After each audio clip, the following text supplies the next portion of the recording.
Vampires, devils, witches, and ghosts. Houses decorated with images of black cats, goblins, and carved pumpkins. Masquerading children walk the sidewalks chanting trick or treat. It's been called the scariest and the sweetest night of the year. Yes, it's time for Halloween. But have you considered why such peculiar practices are so popular? Why celebrate a holiday that emphasizes the morbid and macabre? Stay tuned to Beyond Today as we discuss Halloween, treat or trick.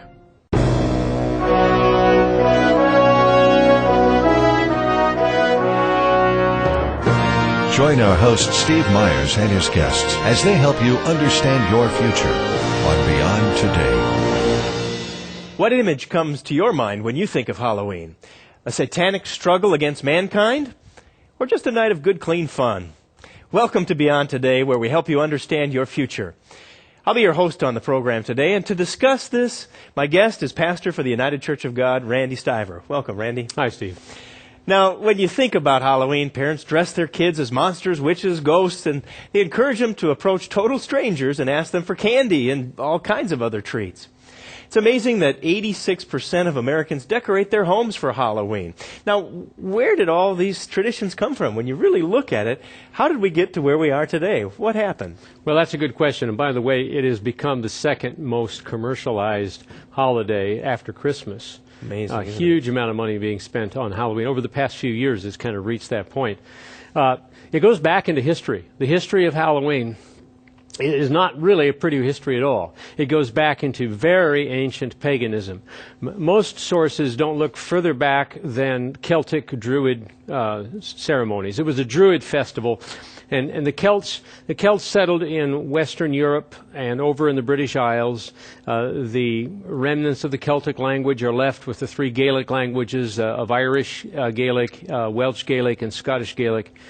So they retain a little bit of the culture. But the Celts had this ceremony, and they were celebrating the Festival of the Dead, is what they called it. Around the end of October, the beginning of November, and it typically was 1 to 3 days, depending on it. For the Druid priest, it was 3 days festival. So a pagan festival, festival. Didn't believe in God, didn't know the true God, just worshipped. Well, with the Celts, pagan the furthest date back I've found for the Celts having something similar is about 800 BC. That's a long ways back. Right. Now, it was not limited to the Celts, and this is very important. When the Romans conquered the bulk of the Celtic territories in Great Britain in 43 BC, they did it under Julius Caesar, they began to add to that celebration what they did. The Romans had two festivals that were tied into the same time. One was called Feralia, I believe is the way it's described, and that was the Night of the Dead. The same basic Similar festival concept, of the dead, same kind of thing. And the other one was Pomona. Pomona was the goddess of fruit and nuts. Well, fruit at least. Maybe. It was a fertility goddess. The Aztecs also had a similar festival of the dead around the same time, but the Aztecs were, would appear to be a world away, which obviously they weren't a world away. The Aztecs people came from somewhere in the Middle East. But similar practices. Similar practice. So whether you're talking about the Romans, whether you're talking about the Celts, or whether you're talking about the Aztecs, you've got this similar, worship of the dead, the Day of the Dead, that all seem to link itself to common Halloween practices today. What was the Celts? The Samhain? Samhain. Samhain is the way it's pronounced. It's spelled Samhain, but you don't pronounce Gaelic by the way it's spelled with English letters. It's Samhain is the way it's said. And he was called the Lord of the Dead. Now, I must point out, in researching this, the background of it, you get into looking at some of the Wicca sites. Now, Wicca is sometimes called witchcraft, and essentially that's what it is. And is it becoming, surprisingly, dauntingly a little bit, a fast-growing religion in America? But it is a resurgence of the neo-pagan movement, that is, the new paganism. And believe it or not, they're very much researching the ancient pagan practices and then making a religion out of them for today. That's what that's all about. So new worship of false gods. A really new worship of false and ancient gods. But there isn't much change. I have, in fact, a very interesting comment with me here. It says, and this is from one of those, it's called the neo-pagan, one of the neo-pagan websites.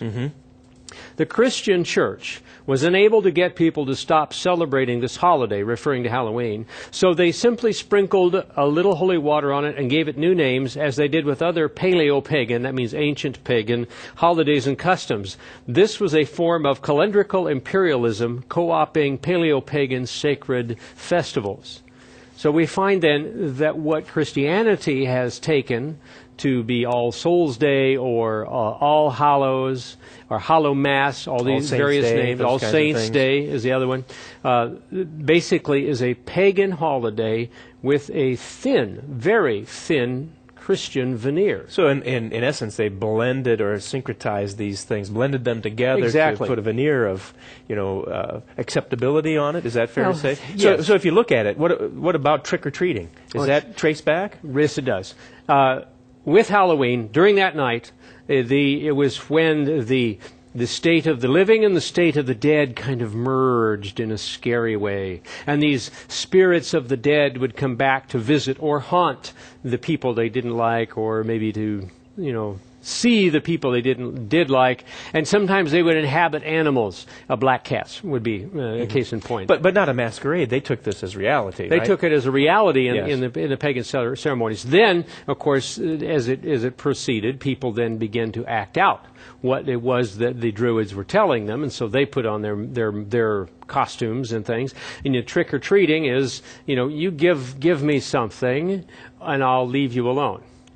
Essentially what the spirits of the dead were in essence saying to them before. The spirits would leave them alone if they got something out of it. So they left food out for the spirits. So then pretty soon the young people would go out and they would dress up as the spirits in ragamuffin clothing, and then they would want to be given a treat in exchange for not vandalizing the property. So you can see skeletons, that would be dead, the witches, the goblins, all of those things seem to coincide with all of those. So there is a spiritual aspect of Halloween that maybe we miss it today. A very, very dark spiritual aspect.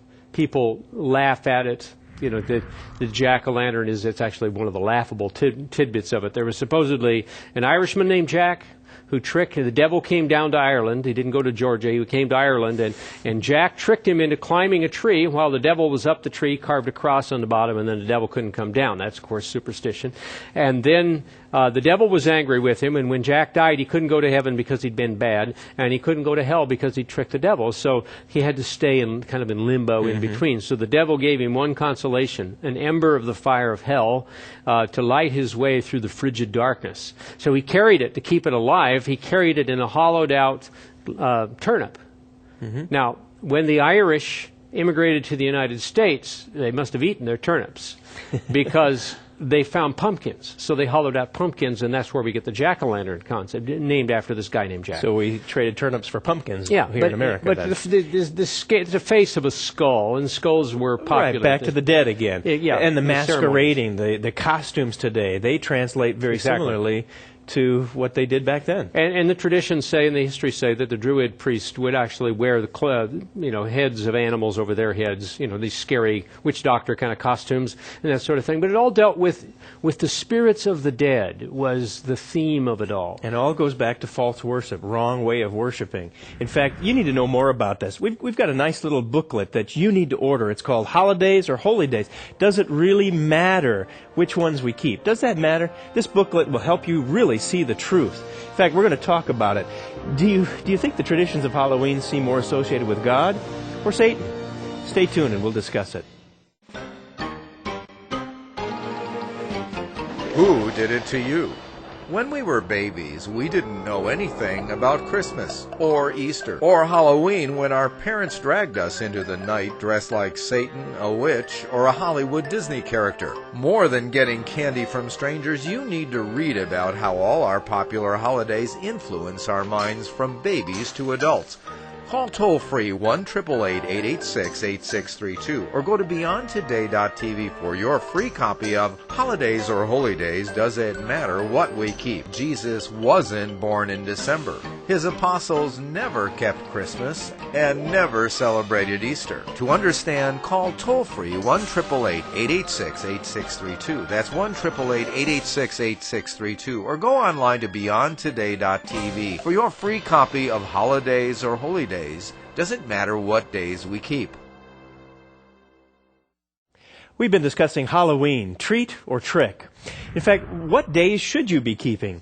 We have a booklet that will help you see the truth of your Bible. It's called Holidays or Holy Days.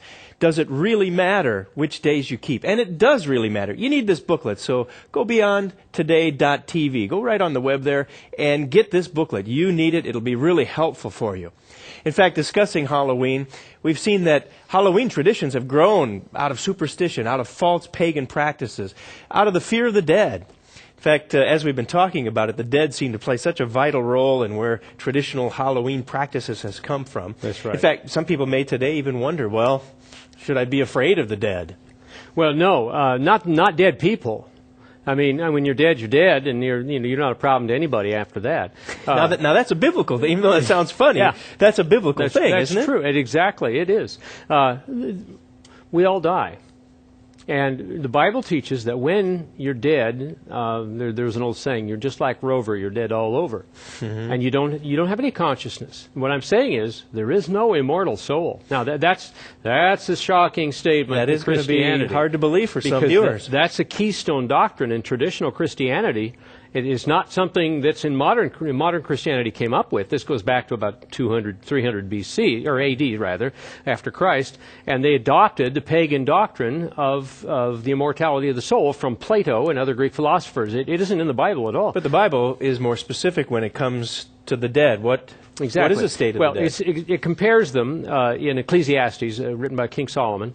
It compares the dead humans to dead animals. They both die. We have something in common with animals. We both die, and we go back to the earth from which we came. We are dust, and we return to the dust. Then further, it says in chapter 2 later, it talks about, or Solomon wrote about, how the dead know nothing.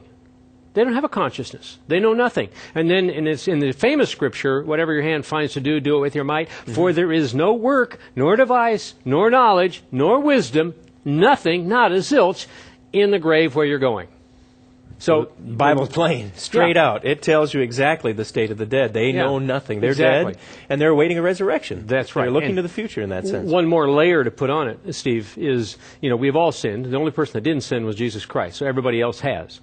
And you go to the scriptures, in this case it's in the book of Ezekiel, it says, the soul that sins, it shall die. Now, an immortal soul can't die, according to the philosophy of immortality of the soul. Right. But there is no theology from the Bible of the immortality of the soul, so it doesn't exist. It isn't there. And that would probably bring questions to people's minds. Oh, well, yes. What is, because the Bible talks about a soul. Some translations use that word. Well, what is a soul then, if that's the case? Well, a soul is what we are. We're just a being. When God created Adam in the second chapter of Genesis, He created Adam and he became a living being. And the Hebrew word, or became a soul. The old King James says a soul, the modern translation, a living being, because that is essentially the meaning of the Hebrew word that's being translated there, and that word is nephesh. Genesis 2:7. Genesis 2:7. And then nephesh is used throughout the Old Testament being written in Hebrew for a living being.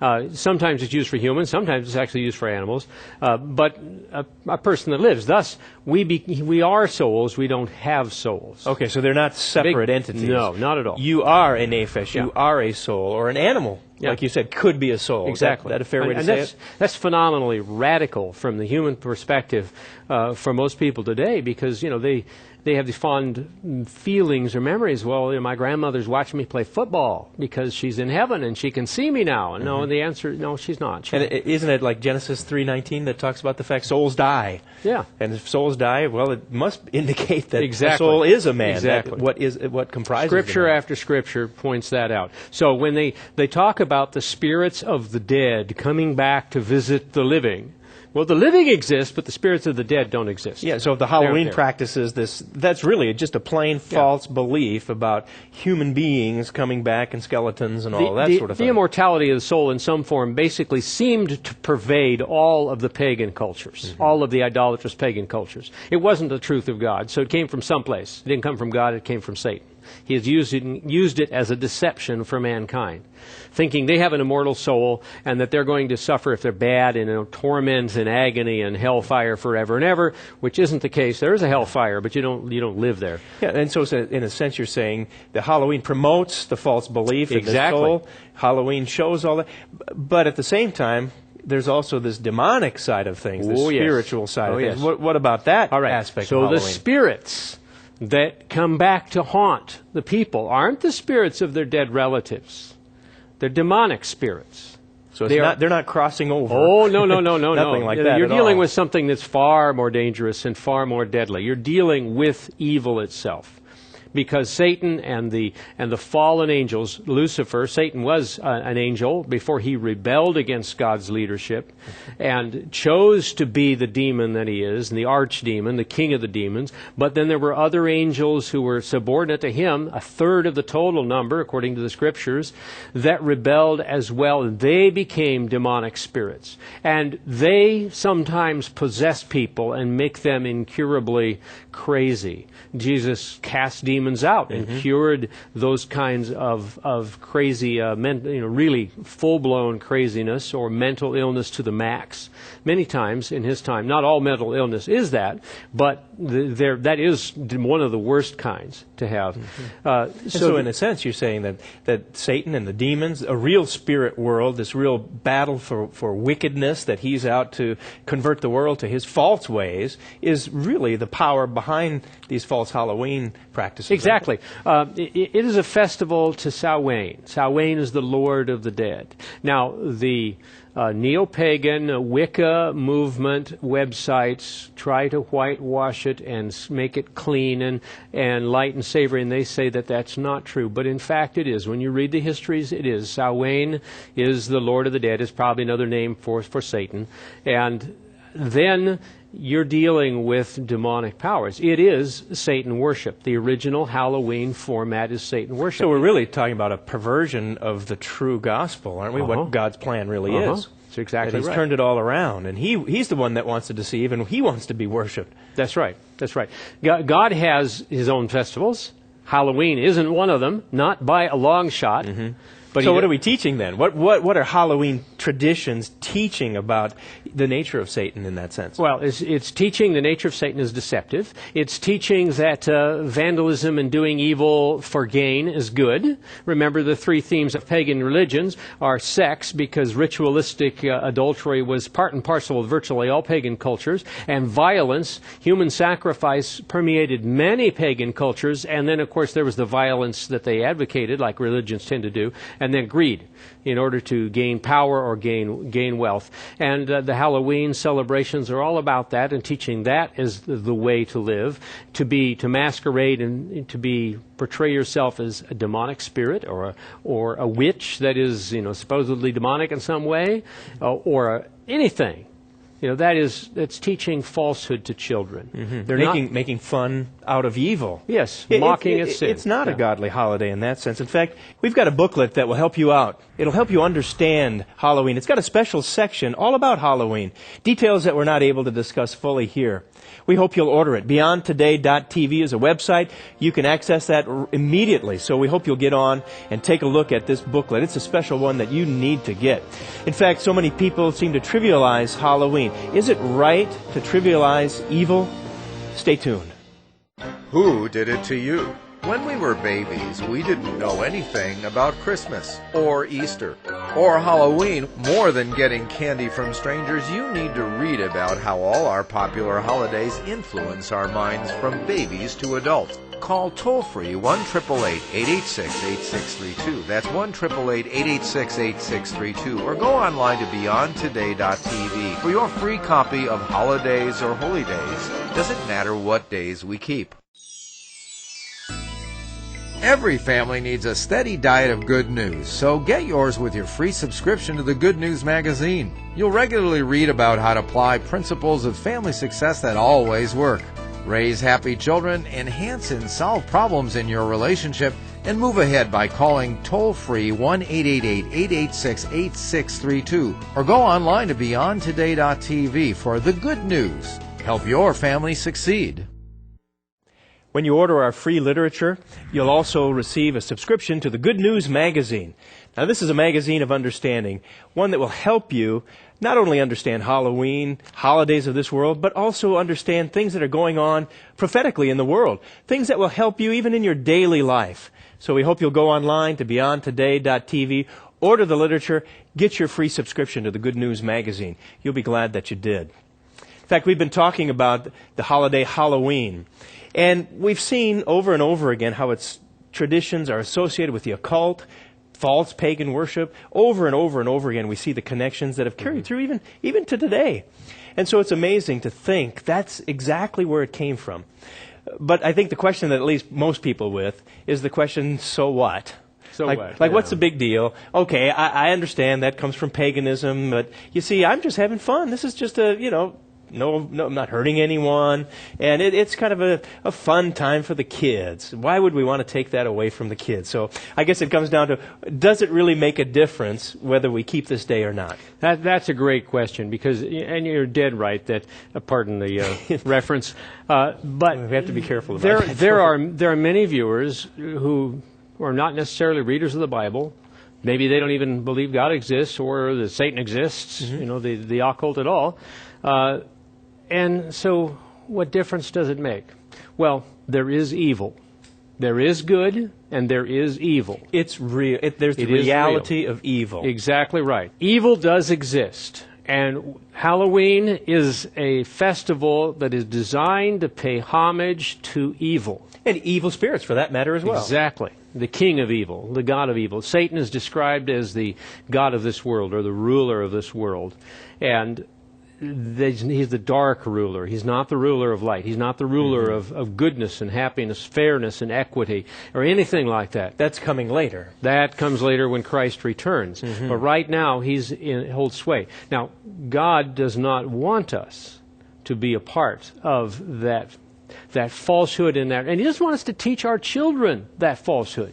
To teach them a pack of lies, to dress them up and make them think that paying homage to evil is fun. It's not fun. It's bad. The pagan religions of the ancient world are terrible. The neo-pagan movement is badly, horribly misguided. And when the church inculcated those beliefs with what they believe, when they put them together and blended truth with error. It was worse yet, because it made greater confusion. Exactly right. And so I suppose some people would say, yeah, but it's just one time a year, a little fortune teller here, a little goblin over here. Okay. Once a year, isn't that just kind of innocent fun? All right. For those who do read the Bible, there are a couple of points they need to carefully understand. This is from the book of Leviticus. Now, that's Old Testament. Moses was the one God used to write it. He said this, "Give no regard to mediums and familiar spirits. Do not seek after them or be defiled by them. I am the Lord your God." Now, mediums and familiar spirits and seeking after them, that's Halloween. So basically what we see here is we see the celebrations, the events of Halloween, even in the sort of commercialized, plasticized, modern version, we see those things that God condemns. Don't do any of that. I think one of the difficulties sometimes maybe churches even face is the fact they say, well, we could take Halloween and we could witness for Christ on Halloween. Right. Like take a jack-o'-lantern and carve the name Jesus in it as an evangelistic tool. Yes. Well, that's, I don't know, I'm trying to think of a metaphor that does justice to the inanity of that. With all due respects, it is a very foolish idea to put anything that smacks of the true God into such a pagan milieu and then claim it as is commonly used, the phrase, a trophy for Christ.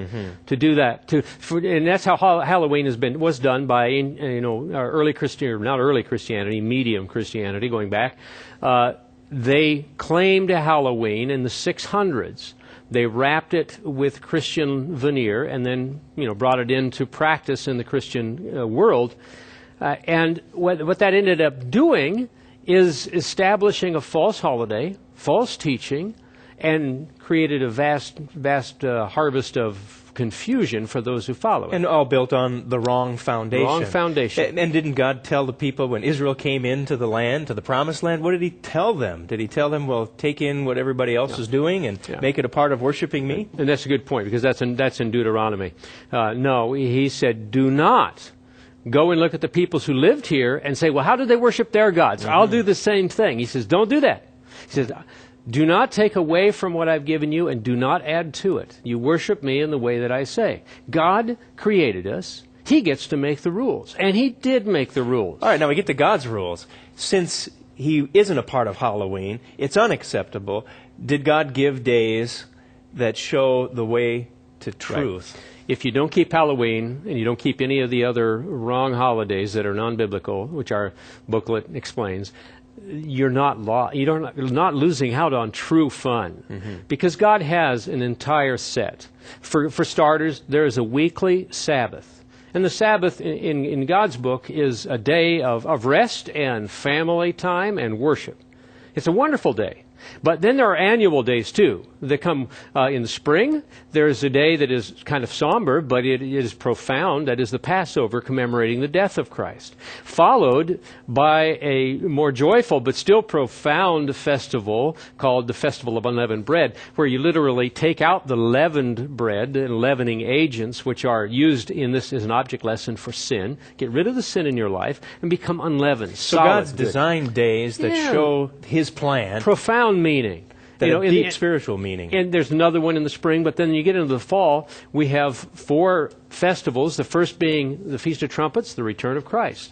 The second is the Day of Atonement, the removal of Satan. That's God's comeuppance for Halloween.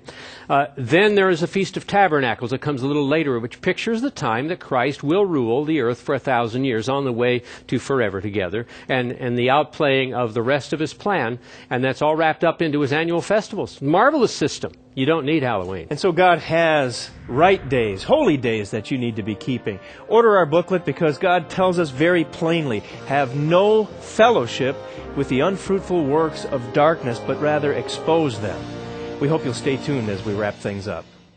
Who did it to you? When we were babies, we didn't know anything about Christmas or Easter or Halloween. More than getting candy from strangers, you need to read about how all our popular holidays influence our minds from babies to adults. Call toll-free 1-888-886-8632. That's 1-888-886-8632. Or go online to beyondtoday.tv for your free copy of Holidays or Holy Days. Doesn't matter what days we keep.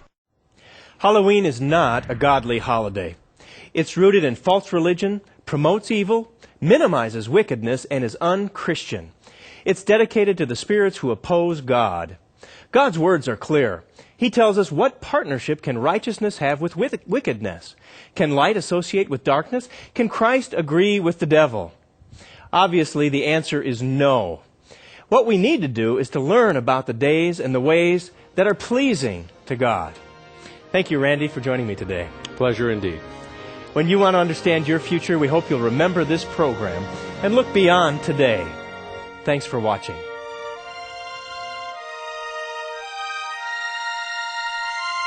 For the free literature offered on today's program, go online to beyondtoday.tv. Please join us again next week on Beyond Today.